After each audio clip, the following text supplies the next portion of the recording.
Yeah, so these top three now are the real players, because these are guys who are going to be able to impact on in year one, on day one, and um, all three should be top 20 picks, I would say. At number three for me is Laiatu Latu from UCLA.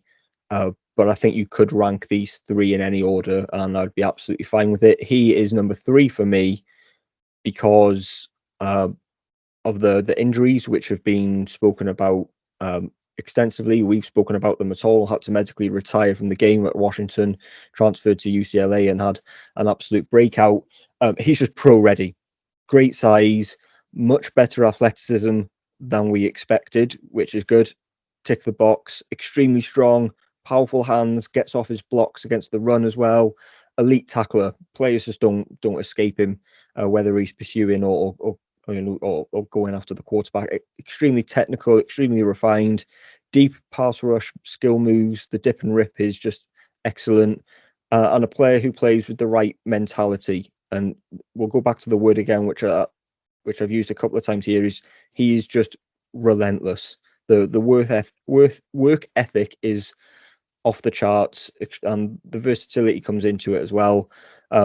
You say he's number three for me because I couldn't rank him above the other two because of the medicals, and he isn't the speediest of rushers. His testing was absolutely fine. There's no concerns there at all. But he's not the speediest, which means that some sacks get left on the field because of that, and he can be a step slow at times. But nothing that I'm worried about at all.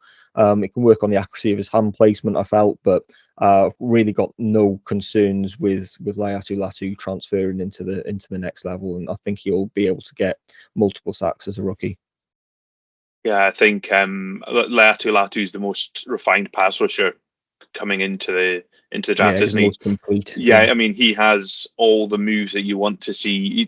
A lot of pass rushers come in with a bit of speed and maybe a couple of moves that Laiatu Latu can do everything, but he can also counter as well. You know, if his first plan doesn't work, he doesn't panic. Okay, I've got another move that I can go to. I've got another, you know, and sometimes the tackles don't have enough counters to deal with his counters because he's that well refined. You know, 13 and 11 sacks in his last two seasons is more than ample. I know we don't always talk about sacks, but it is something you can hang your hat on a stats board. He maybe doesn't anchor as well against the run as some other people do, but I think he's plenty good enough against the run.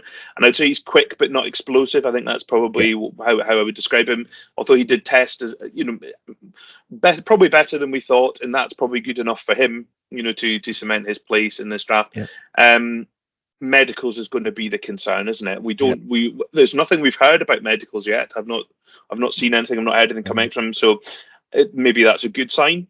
We don't know yet, but some teams will write off that medical concerns. This is someone who had to retire from college football before he was given a second chance at UCLA. But yeah, I really do like that. Oh, I didn't tell you where I ranked him, did I? There, 2.